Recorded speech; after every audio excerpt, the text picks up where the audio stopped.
ಆಕಾಶವಾಣಿ ನೈಪುಣ್ಯ, ಕೌಶಲ್ಯ, ಯಶೋಗಾಥೆ ಒಳಗೊಂಡ ಗೆಲುವಿನ ಗುಟ್ಟು ಕಾರ್ಯಕ್ರಮ ಸರಣಿ. ಪ್ರಾಯೋಜಕರು ಪಿಇಎಸ್ ಸಮೂಹ ಶಿಕ್ಷಣ ಸಂಸ್ಥೆ, ಶಿವಮೊಗ್ಗ. ಇಂದಿನ ಈ ಕಾರ್ಯಕ್ರಮದಲ್ಲಿ ಸ್ವಯಂ ಅಧ್ಯಯನ ಹಾಗೂ ಐಟಿ ಟೂಲ್ಗಳೊಂದಿಗೆ ಶಿಕ್ಷಣದಲ್ಲಿ ನೈಪುಣ್ಯತೆ ಮತ್ತು ಕೌಶಲ್ಯಗಳನ್ನು ಪಡೆಯುವ ಬಗ್ಗೆ ಈ ಕುರಿತು ಶಿವಮೊಗ್ಗ ಪಿಇಎಸ್ ಟ್ರಸ್ಟ್ನ ಮ್ಯಾನೇಜರ್ ಆದ ಪೂಜಾ ಕೆ ಗೌಡ ಅವರಿಂದ ಮಾಹಿತಿ. ಎಲ್ಲ ಆಕಾಶವಾಣಿ ಕೇಳುಗರಿಗೆ ನಮಸ್ಕಾರ. ಆಕಾಶವಾಣಿಯ ಈ ವಿಶೇಷ ಕಾರ್ಯಕ್ರಮಕ್ಕೆ ನಿಮಗೆಲ್ಲ ಹೃತ್ಪೂರ್ವಕ ಸ್ವಾಗತ. ನಾನು ಪೂಜಾ ಕೆ ಗೌಡ, ಪಿಇಎಸ್ ಟ್ರಸ್ಟ್ನ ಕೆರಿಯರ್ ಡೆವಲಪ್ಮೆಂಟ್ ಸೆಂಟರ್ನಲ್ಲಿ ಮ್ಯಾನೇಜರ್ ಆಗಿ ಕಾರ್ಯನಿರ್ವಹಿಸುತ್ತಿದ್ದೇನೆ. ಈ ಆಕಾಶವಾಣಿಯ ನೈಪುಣ್ಯ, ಕೌಶಲ್ಯ ಹಾಗೂ ಯಶೋಗಾಥೆ ಗೆಲುವಿನ ಗುಟ್ಟು ಎಂಬ ಸರಣಿಯ ಇಂದಿನ ವಿಷಯ ಸ್ವಯಂ ಅಧ್ಯಯನ ಮತ್ತು ಐಟಿ ಉಪಕರಣಗಳ ಮೂಲಕ ಶಿಕ್ಷಣದಲ್ಲಿ ಕೌಶಲ್ಯಗಳನ್ನು ಪಡೆಯುವ ಬಗ್ಗೆ. ಒಂದು ಸುಂದರವಾದ ಮಾತಿದೆ, ಗುರು ದಾರಿ ತೋರಿಸುತ್ತಾನೆ, ಆದರೆ ನಡೆಯಬೇಕಾದದ್ದು ವಿದ್ಯಾರ್ಥಿಯೇ. ಇನ್ನು ಆಡು ಭಾಷೆಯಲ್ಲಿ ಹೇಳುವುದಾದರೆ ನೀವು ಕೂಡ ಕೇಳಿರುತ್ತೀರ, ಕುದುರೆಗೆ ನೀರು ತೋರಿಸಬಹುದು ಆದರೆ ಕುಡಿಸೋಕೆ ಆಗಲ್ಲ ಅಂತ ಹೇಳ್ತಾರೆ. ಅಂದರೆ ಶಿಕ್ಷಕರು ಮಾರ್ಗದರ್ಶಕರು, ಆದರೆ ಜೀವನದಲ್ಲಿ ಯಶಸ್ಸು ಪಡೆಯಲು ವಿದ್ಯಾರ್ಥಿಯು ಸ್ವತಃ ಕಲಿಯುವ ಗುಣ ಬೆಳೆಸಿಕೊಳ್ಳಬೇಕು. ಇದನ್ನೇ ನಾವು ಸೆಲ್ಫ್ ಸ್ಟಡಿ ಅಥವಾ ಸ್ವಯಂ ಅಧ್ಯಯನ ಎಂದು ಕರೆಯುತ್ತೇವೆ.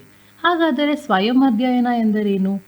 ಯಾರು ಹೇಳದೆ ಸ್ವಂತ ಆಸಕ್ತಿಯಿಂದ ಸ್ವಂತ ಸಮಯದಲ್ಲಿ ಸ್ವತಃ ಕಲಿಯುವ ಪ್ರಕ್ರಿಯೆಯೇ ಸ್ವಯಂ ಅಧ್ಯಯನ. ಇದು ಕೇವಲ ಪುಸ್ತಕ ಓದುವುದಲ್ಲ, ಇದು ಪ್ರಶ್ನೆ ಕೇಳುವುದು, ಹುಡುಕುವುದು, ಪರಿಶೀಲಿಸುವುದು, ಹೊಸ ವಿಷಯವನ್ನು ಅನ್ವೇಷಿಸುವುದು. ಇವೆಲ್ಲವೂ ಸ್ವಯಂ ಅಧ್ಯಯನದ ಭಾಗವಾಗಿವೆ. ಯಾಕೆಂದರೆ ಶಿಕ್ಷಕರು ಚಾಪ್ಟರ್ ಮುಗಿಸಬಹುದು, ಆದರೆ ಜೀವನದಲ್ಲಿ ಕಲಿಕೆ ಎಂದೂ ಮುಗಿಯುವುದಿಲ್ಲ. ಟೆಕ್ನಾಲಜಿ ಪ್ರತಿದಿನ ಬದಲಾಗುತ್ತಿದೆ. ಇಂದಿನ ಪಾಪ್ಯುಲರ್ ಸಾಫ್ಟ್ವೇರ್ಗಳು ನಾಳೆ ಔಟ್ಡೇಟ್ ಆಗಬಹುದು. ಹೀಗಾಗಿ ತಿಳಿದುಕೊಳ್ಳಿ, ಕಲಿಯುವುದನ್ನು ಕಲಿತವನೇ ಭವಿಷ್ಯದ ನಾಯಕ. ಆದರೆ ಈಗಿನ ವಿದ್ಯಾರ್ಥಿಗಳ ದೊಡ್ಡ ಸಮಸ್ಯೆ ಏನೆಂದರೆ, ಇಂದು ಬಹುತೇಕ ವಿದ್ಯಾರ್ಥಿಗಳ ಬಳಿ ಸ್ಮಾರ್ಟ್ಫೋನ್ ಇದೆ, ಇಂಟರ್ನೆಟ್ ಕೂಡ ಇದೆ, ಲ್ಯಾಪ್ಟಾಪು ಇದೆ. ಆದರೆ ಸ್ವಯಂ ಅಧ್ಯಯನ ಏಕೆ ಸಾಧ್ಯವಾಗ್ತಾ ಇಲ್ಲ? ಯಾಕಂದರೆ ಟೆಕ್ನಾಲಜಿಯನ್ನು ಲರ್ನಿಂಗಾಗಿ ಬಳಸುವ ಬದಲು ಎಂಟರ್ಟೈನ್ಮೆಂಟ್ಗಾಗಿ ಹೆಚ್ಚು ಬಳಸುತ್ತಿದ್ದಾರೆ. ಒಬ್ಬ ವಿದ್ಯಾರ್ಥಿ ಡೇಟಾ ಸ್ಟ್ರಕ್ಚರ್ಸ್ ಲೆಕ್ಚರ್ಸ್ ಕೇಳಬೇಕೆಂದು ಯೂಟ್ಯೂಬ್ ಓಪನ್ ಮಾಡುತ್ತಾನೆ. ಆದರೆ 5 ನಿಮಿಷದ ನಂತರ comedy video, cricket highlights, reels, movie songs, ಕೊನೆಗೆ ಡೇಟಾ ಸ್ಟ್ರಕ್ಚರ್ಸ್ ಹೆಸರಿನಲ್ಲಿ ಡೇಟಾ ಖಾಲಿ ಆಯ್ತೇ ಹೊರತು ಏನೂ ಪ್ರಯೋಜನ ಆಗಲಿಲ್ಲ.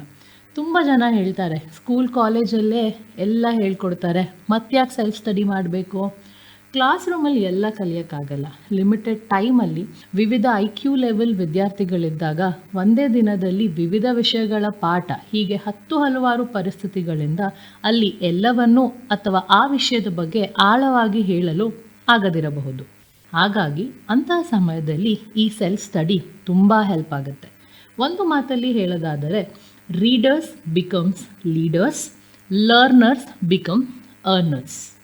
ಸ್ವಯಂ ಅಧ್ಯಯನದಿಂದ ಆ ವಿಷಯದ ಬಗ್ಗೆ ಯಾಕೆ, ಹೇಗೆ, ಹೀಗೆ ಹಲವಾರು ಪ್ರಶ್ನೆಗಳು ಮೂಡಲು ಪ್ರಾರಂಭವಾಗುತ್ತದೆ. ಇದು ಗೊತ್ತೋ ಗೊತ್ತಿಲ್ಲದೆಯೋ ಆ ವಿಷಯದ ಬಗ್ಗೆ ಆಳವಾಗಿ ತಿಳಿದುಕೊಳ್ಳಲು ಸಹಾಯವಾಗುತ್ತದೆ. ಹಾಗಾಗಿ ಸೆಲ್ಫ್ ಸ್ಟಡಿ ಇಂಡಿಪೆಂಡೆನ್ಸ್ ಕೊಡುತ್ತದೆ. ಹಾಗಾದರೆ ಸ್ವಯಂ ಅಧ್ಯಯನ ಹೇಗೆ ಮಾಡಬೇಕು? ಸೆಲ್ಫ್ ಸ್ಟಡಿ ಅಂದರೆ ದಿನಕ್ಕೆ 10 ಗಂಟೆ ಓದುವುದು ಅಲ್ಲ, 10 ನಿಮಿಷ ಓದಿದರೂ ಅದನ್ನು ಸರಿಯಾದ ವಿಧಾನದಲ್ಲಿ ಕಲಿಯುವುದು. ಸೆಲ್ಫ್ ಸ್ಟಡಿಯನ್ನು ಎಫೆಕ್ಟಿವ್ ಆಗಿ ಮಾಡಲು ಮೊದಲು ಸ್ಪಷ್ಟವಾದ ಗುರಿ ಇರಬೇಕು. ಇಂದು ಏನು ಕಲಿಯಬೇಕು ಎಂಬುದರ ನಿಗದಿಪಡಿಸಿಕೊಳ್ಳಬೇಕು. ಚಿಕ್ಕ ಚಿಕ್ಕ ಭಾಗಗಳಾಗಿ ಓದೋದನ್ನು ಡಿವೈಡ್ ಮಾಡ್ಕೋಬೇಕು. ಮೊದಲ ದಿನವೇ 5 ಅವರ್ಸ್ ಸ್ಟಡಿ ಮಾಡ್ತೀನಿ, 10 ಕೋರ್ಸ್ ಕಂಪ್ಲೀಟ್ ಮಾಡ್ತೀನಿ, ಈ ಥರ ನಾಟ್ ಪಾಸಿಬಲ್ ಥಿಂಗ್ಸ್ನ ಗುರಿಯಾಗಿ ಇಟ್ಕೊಳ್ಬಾರ್ದು. ದಿನಕ್ಕೆ 30 ಮಿನಿಟ್ಸ್ ಒಂದು ಸಿಂಪಲ್ ಟಾಪಿಕ್ ಹೀಗೆ ಶುರು ಮಾಡಿ. ಪ್ರಾರಂಭ ಮಾಡೋದು ಸ್ವಲ್ಪ ಕಷ್ಟ ಆಗ್ಬೋದು, ಆದರೆ ಶಿಸ್ತು, ಡಿಸಿಪ್ಲಿನ್, ಕನ್ಸಿಸ್ಟೆನ್ಸಿ ಇವುಗಳ ಮೂಲಕ ಇದನ್ನು ಖಂಡಿತವಾಗಿಯೂ ಮಾಡಬಹುದು. For example, morning 20 minutes reading ಆಗಿರ್ಬೋದು, evening 1 hour practice, skill practice ಮಾಡೋದಾಗಿರ್ಬೋದು, ನೈಟ್ ಅದ್ರ ಬಗ್ಗೆ ರಿವಿಷನ್ ಮಾಡಿರ್ಬೋದು. ಹೀಗೆ ನಿಮಗೆ ಸೂಕ್ತವಾಗುವ ಒಂದು ಟೈಮ್ ಟೇಬಲ್ ಹಾಕೊಳ್ಳಿ. ಅದನ್ನು ಕನ್ಸಿಸ್ಟೆಂಟ್ ಆಗಿ ಫಾಲೋ ಮಾಡಿ. ಅದು ಕೂಡ ತುಂಬ important. Consistency is a key. ಸ್ಮಾರ್ಟ್ಫೋನನ್ನು ಸ್ಮಾರ್ಟ್ ಆಗಿ ಉಪಯೋಗಿಸಿ.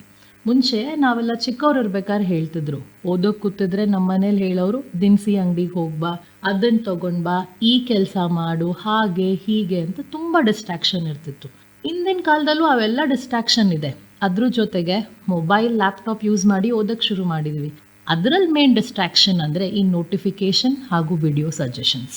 ಸೆಲ್ಫ್ ಸ್ಟಡಿಗೆ ಸಂಬಂಧಿಸಿದಂತೆ ಆನ್ಲೈನ್ ಮುಖಾಂತರ ಕಲಿಯುವಾಗ ಡಿಸ್ಟ್ರಾಕ್ಷನ್ಸ್ ಆದಷ್ಟು ಅವಾಯ್ಡ್ ಮಾಡಿ. ಯಾಕೆಂದರೆ ಒಂದು ಇಂಗ್ಲೀಷಲ್ಲಿ ಹೇಳ್ತೀವಿ, 1 notification can destroy 1 hour of concentration. ಹಾಗಾಗಿ ಸ್ಟಡಿ ಮಾಡುವಾಗ ನೋಟಿಫಿಕೇಶನ್ ಆದಷ್ಟು ಆಫ್ ಮಾಡ್ಕೊಳ್ಳಿ. ಸೋಷಿಯಲ್ ಮೀಡಿಯಾ ಕ್ಲೋಸ್ ಮಾಡಿ, ಆದರೆ ಏನೇನು ಕಂಟೆಂಟ್ಸ್ ಇದೆ ಡೌನ್ಲೋಡ್ ಮಾಡ್ಕೊಳ್ಳಿ. ಇಂಟರ್ನೆಟ್ ಆಫ್ ಮಾಡಿ ಕೂತ್ಕೊಳ್ಳಿ. ನಿಮ್ಮ ಹ್ಯಾಂಡ್ ರೈಟಿಂಗ್, ಸ್ವಂತ ಹ್ಯಾಂಡ್ ರೈಟಿಂಗಲ್ಲಿ ಅದನ್ನು ನೋಟ್ಸ್ ಮಾಡ್ಕೊಳ್ಳಿ. ಯಾಕಂದರೆ ನಾವು ಬರೆದಾಗ, ನಮ್ಮ ಹ್ಯಾಂಡ್ ರೈಟಿಂಗಲ್ಲಿ ಬರೆದಾಗ ನಮಗೆ ಮೆಮೊರಿ ಪವರ್ ಅದರಿಂದ ತುಂಬ ಸ್ಟ್ರಾಂಗ್ ಆಗುತ್ತೆ. ಸೆಲ್ಫ್ ಸ್ಟಡಿನಲ್ಲಿ ಬಿಗ್ಗೆಸ್ಟ್ ಸೀಕ್ರೆಟ್ ಏನು ಗೊತ್ತಾ? Practice practice practice. ಒಂದು ಸಲ ಓದಿದ್ದನ್ನು ಆವಾಗವಾಗ ನೆನಪಿಸ್ಕೊಳ್ತಾ ಇರಿ. 2ರಿಂದ 3 ಬಾರಿ ಒಮ್ಮೆ ಅದನ್ನು ರಿಪೀಟ್ ಮಾಡಿ.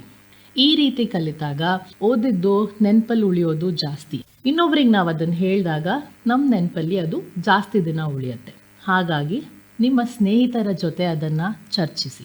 ಅದು ಸಾಧ್ಯವಾಗಲಿಲ್ವಾ, ಮಿರರ್ ಮುಂದೆ ನಿಂತ್ಕೊಂಡು ಡೈಲಿ 5 minutes ಅದ್ರ ಬಗ್ಗೆ ಮಾತಾಡಿ. ಮೊದಲಿಗೆ ಸ್ವಲ್ಪ ಫನ್ನಿ ಅನಿಸ್ಬೋದು, ಬಟ್ ಆದರೆ ಸ್ಲೋಲಿ ನಮಗೆ ಕಾನ್ಫಿಡೆನ್ಸ್ ಬಿಲ್ಡ್ ಆಗುತ್ತೆ.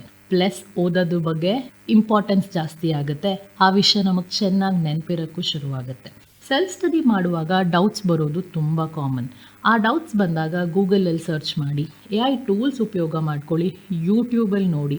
ಕೊನೆಗೆ ಇದು ಯಾವುದರಿಂದನೂ ಹೆಲ್ಪ್ ಸಿಗಲಿಲ್ವಾ, ನಿಮ್ಮ ಫ್ರೆಂಡ್ಸ್ ಹತ್ರ ಕೇಳಿ, ಟೀಚರ್ಸ್ ಹತ್ರ ಕೇಳಿ. ಇದನ್ನು ಟೆಕ್ನಿಕ್ ಆಗಿ ಯೂಸ್ ಮಾಡಿ. Learn, practice, revise, apply. ಇದನ್ನು ಕನ್ನಡದಲ್ಲಿ ಹೇಳೋದಾದರೆ ಕಲಿಯಿರಿ, ಅಭ್ಯಾಸ ಮಾಡಿ, ಪುನರಾವರ್ತಿಸಿ, ಅನ್ವಯಿಸಿ. ಈ ಸೈಕಲ್ನ ರಿಪೀಟ್ ಮಾಡಿ. ಇನ್ನು IT ಟೂಲ್ಸ್ಗಳ ಬಗ್ಗೆ ಹೇಳೋದಾದರೆ, ಇಂದಿನ ಜಗತ್ತು ಸಂಪೂರ್ಣವಾಗಿ ತಂತ್ರಜ್ಞಾನದ ಮೇಲೆ ಸಾಗ್ತಿದೆ. ಒಂದು ಕಾಲದಲ್ಲಿ ನಾವು ಓದಬೇಕಿದ್ರೆ ಲೈಬ್ರರಿಗೆ ಹೋಗಬೇಕಾಗಿತ್ತು. ಆದರೆ ಇಂದು ಜಗತ್ತಿನ ಜ್ಞಾನ ನಮ್ಮ ಕೈಯಲ್ಲಿರೋ ಮೊಬೈಲ್ ಫೋನ್ಸಲ್ಲೇ ಎಲ್ಲ ಸಿಗ್ತಿದೆ. Mobile, laptop, internet, YouTube, online course, artificial intelligence tools ಇವೆಲ್ಲವೂ ಸ್ಟೂಡೆಂಟ್ಸ್ ಶಿಕ್ಷಣದಲ್ಲಿ ಹೊಸ ಕ್ರಾಂತಿಯನ್ನೇ ತಂದಿವೆ. ಇಂದಿನ ವಿದ್ಯಾರ್ಥಿ ಕ್ಲಾಸ್ ರೂಮ್ನಲ್ಲೇ ಮಾತ್ರ ಕಲಿಯುವ ಕಾಲ ಮುಗಿದಿದೆ. ಈಗ ಲರ್ನಿಂಗ್ ಎನಿವೇರ್ ಎನಿ ಟೈಮ್ ಸಾಧ್ಯವಾಗಿದೆ. ವಿದ್ಯಾರ್ಥಿಗಳೇ, ಮುಂಚೆ ಎಲ್ಲ ಹೇಳ್ತಿದ್ರು ನಿಮ್ಮ ಭವಿಷ್ಯ ನಿಮ್ಮ ಕೈಯಲ್ಲಿದೆ ಅಂತ. ಈಗ ನಿಮ್ಮ ಕೈಯಲ್ಲಿ ನಿಮ್ಮ ಮೊಬೈಲ್ ಫೋನ್ ಇದೆ. ಆ ಮೊಬೈಲ್ ಫೋನ್ನಿಂದ ಸರಿಯಾದ ರೀತಿಯಲ್ಲಿ ಭವಿಷ್ಯ ರೂಪಿಸಿಕೊಳ್ಳುವ ಜವಾಬ್ದಾರಿ ನಿಮ್ಮ ಮೇಲಿದೆ. IT ಉಪಕರಣಗಳ ಮೂಲಕ ಅನೇಕ ಕೌಶಲ್ಯಗಳನ್ನು ಈಸಿಯಾಗಿ ಕಲಿಬೋದು. ಉದಾಹರಣೆಗೆ spoken English, communication skills, coding, graphic designing, data analysis, video editing and presentation skills. ಅಷ್ಟೇ ಅಲ್ಲ, ಇನ್ನೂ ಅನೇಕ ರೀತಿಯ ಸ್ಕಿಲ್ಸ್ ಮನೆಯಲ್ಲೇ ಕುಳಿತು ಕಲಿಯಬಹುದು. ಇಂದಿನ ಕಾಲದಲ್ಲಿ ಆರ್ಟಿಫಿಷಿಯಲ್ ಇಂಟೆಲಿಜೆನ್ಸ್ ಟೂಲ್ ಕೂಡ ವಿದ್ಯಾರ್ಥಿಗಳಿಗೆ ತುಂಬ ಹೆಲ್ಪ್ ಮಾಡ್ತಿದೆ. ಆರ್ಟಿಫಿಷಿಯಲ್ ಇಂಟೆಲಿಜೆನ್ಸ್ ಟೂಲ್ AI ಅಂದರೆ ಅದರ ಮೂಲಕ ನೋಟ್ಸ್ ತಯಾರಿ ಮಾಡಿಕೊಳ್ಳಿ, ಗ್ರಾಮರ್ ಕರೆಕ್ಟ್ ಮಾಡಬಹುದು, ಪ್ರೆಸೆಂಟೇಷನ್ಸ್ ಕೂಡ ರೆಡಿ ಮಾಡಬಹುದು, ಇಂಟರ್ವ್ಯೂ ಪ್ರಿಪರೇಷನ್ಸ್ಗೂ ಹೆಲ್ಪ್ ಆಗುತ್ತೆ, ನಿಮ್ಗೆ ಎಲ್ಲ ಡೌಟ್ಸು ಕ್ಲಿಯರ್ ಆಗುತ್ತೆ. ಇದು ಕೆಲವು ಉದಾಹರಣೆಗಳಷ್ಟೇ. AI ಪ್ರತಿದಿನ ತನ್ನದೇ ಆದ ವಿಶಿಷ್ಟ ಶೈಲಿಯಲ್ಲಿ ಸಹಾಯ ಮಾಡ್ತಿದೆ. ಆದರೆ AI ಮೇಲೆ ಸಂಪೂರ್ಣ ಡಿಪೆಂಡ್ ಆಗಬೇಡಿ. ಟೆಕ್ನಾಲಜಿ ಸಹಾಯ ಮಾಡಬೇಕೇ ಹೊರತು ನಮ್ಮ ಚಿಂತನೆಗೆ ಆಲ್ಟರ್ನೇಟ್ ಆಗಬಾರ್ದು. ಭವಿಷ್ಯದಲ್ಲಿ ಕೇವಲ ಡಿಗ್ರಿ ಸಾಕಾಗುವುದಿಲ್ಲ, ಸ್ಕಿಲ್ ಕೂಡ ಈಕ್ವಲಿ ಇಂಪಾರ್ಟೆಂಟ್. ಈಗ ಕಂಪ್ನೀಸ್ ಎಲ್ಲ ಮಾರ್ಕ್ಸ್ ಕೇಳ್ತಾರೆ, ಆದರೆ ಮಾರ್ಕ್ಸ್ ಎಲ್ಲ ಜಸ್ಟ್ ಗೇಟ್ ಪಾಸ್ ಥರ. Certain percentage is important. ಅದಾದಮೇಲೆ ಕಂಪ್ನಿ ಕೇಳೋದು, can you communicate in English, can you solve problems, can you learn new technologies quickly, ಈ ಎಲ್ಲ ಕ್ವೆಶನ್ಸ್ ಬರೋದು. ಹೀಗಾಗಿ self learning plus technology skills ಎರಡೂ ಕೂಡ ಬಹಳ ಮುಖ್ಯ. ಇಂದಿನ ಡಿಜಿಟಲ್ ಯುಗದಲ್ಲಿ ವಿದ್ಯಾರ್ಥಿಗಳ ಸೆಲ್ಫ್ ಲರ್ನಿಂಗ್ಗೆ ಮೂಕ್ ಪ್ಲ್ಯಾಟ್ಫಾರ್ಮ್ಸ್ ಬಹಳ ದೊಡ್ಡ ಸಹಾಯವಾಗಿವೆ. ಮೂಕ್ ಅಂದರೆ ಏನು? ಮೂಕ್ ಅಂದರೆ ಮ್ಯಾಸಿವ್ ಓಪನ್ ಆನ್ಲೈನ್ ಕೋರ್ಸ್. ಜಗತ್ತಿನ ಅತ್ಯುತ್ತಮ ಶಿಕ್ಷಕರಿಂದ ಆನ್ಲೈನ್ ಮೂಲಕ ಕಲಿಯುವ ಅವಕಾಶ. ಭಾರತದಲ್ಲಿ ಅತ್ಯಂತ ಪ್ರಸಿದ್ಧವಾದ ಪ್ಲ್ಯಾಟ್ಫಾರ್ಮ್ ಎಂದರೆ NPTEL. ಇದು IITs ಮತ್ತು IISc ಸಂಸ್ಥೆಗಳ ಸಹಯೋಗದಲ್ಲಿ ಆರಂಭವಾದ ಲರ್ನಿಂಗ್ ಪ್ಲಾಟ್ಫಾರ್ಮ್ ಆಗಿದ್ದು, engineering, programming, communication skills, artificial intelligence, management ಮುಂತಾದ ಅನೇಕ ವಿಷಯಗಳಲ್ಲಿ ಉಚಿತ ಆನ್ಲೈನ್ ಕೋರ್ಸ್ ನೀಡುತ್ತದೆ. ವಿದ್ಯಾರ್ಥಿಗಳು ಮನೆಯಲ್ಲೇ ಕುಳಿತು IIT ಪ್ರೊಫೆಸರ್ಸ್ ಕ್ಲಾಸ್ ಕೇಳಬಹುದು. ಕೋರ್ಸ್ ಕಂಪ್ಲೀಟ್ ಮಾಡಿದ ನಂತರ ಸರ್ಟಿಫಿಕೇಟ್ ಕೂಡ ಸಿಗುತ್ತೆ. ಇದು ವಿದ್ಯಾರ್ಥಿಗಳಿಗೆ ರೆಸ್ಯೂಮೇಸ್ ಮತ್ತು ಪ್ಲೇಸ್ಮೆಂಟ್ ಆಪರ್ಚುನಿಟೀಸ್ಗೆ ಸಿಕ್ಕಾಪಟ್ಟೆ ಹೆಲ್ಪ್ ಮಾಡುತ್ತೆ. ಇದಷ್ಟೇ ಅಲ್ಲದೆ ಸ್ವಯಂ, ಕೋರ್ಸೆರಾ, ಉಡುಮಿ, ಲಿಂಕ್ಡ್ಇನ್ ಲರ್ನಿಂಗ್ ಮುಂತಾದ ಪ್ಲ್ಯಾಟ್ಫಾರ್ಮ್ ಕೂಡ ವಿದ್ಯಾರ್ಥಿಗಳಿಗೆ ಉತ್ತಮ ಶಿಕ್ಷಣ ನೀಡುತ್ತಿವೆ. ಸ್ಪೋಕನ್ ಇಂಗ್ಲಿಷ್ನಿಂದ ಡೇಟಾ ಸೈನ್ಸ್ವರೆಗೆ, ಗ್ರಾಫಿಕ್ ಡಿಸೈನಿಂಗಿಂದ ಕೋಡಿಂಗ್ವರೆಗೆ ಅನೇಕ ಸ್ಕಿಲ್ಗಳನ್ನು ಆನ್ಲೈನ್ ಮೂಲಕ ಕಲಿಯಬಹುದು.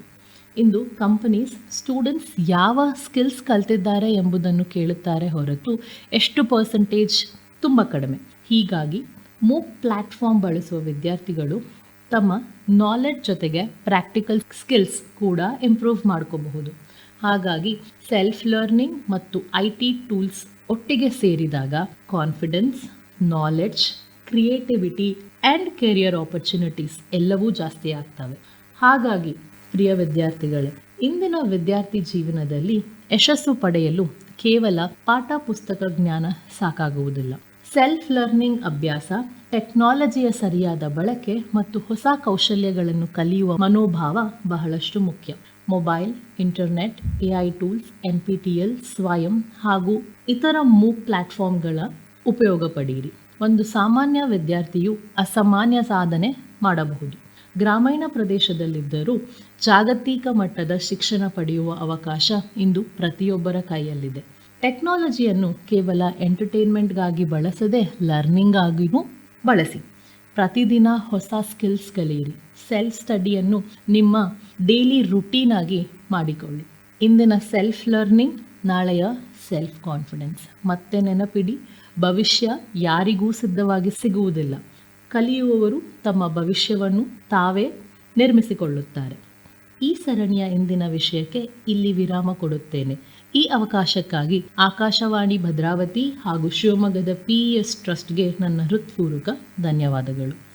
ಸ್ವಯಂ ಅಧ್ಯಯನ ಹಾಗೂ IT ಟೂಲ್ಗಳೊಂದಿಗೆ ಶಿಕ್ಷಣದಲ್ಲಿ ನೈಪುಣ್ಯತೆ ಮತ್ತು ಕೌಶಲ್ಯಗಳನ್ನು ಪಡೆಯುವ ಬಗೆ.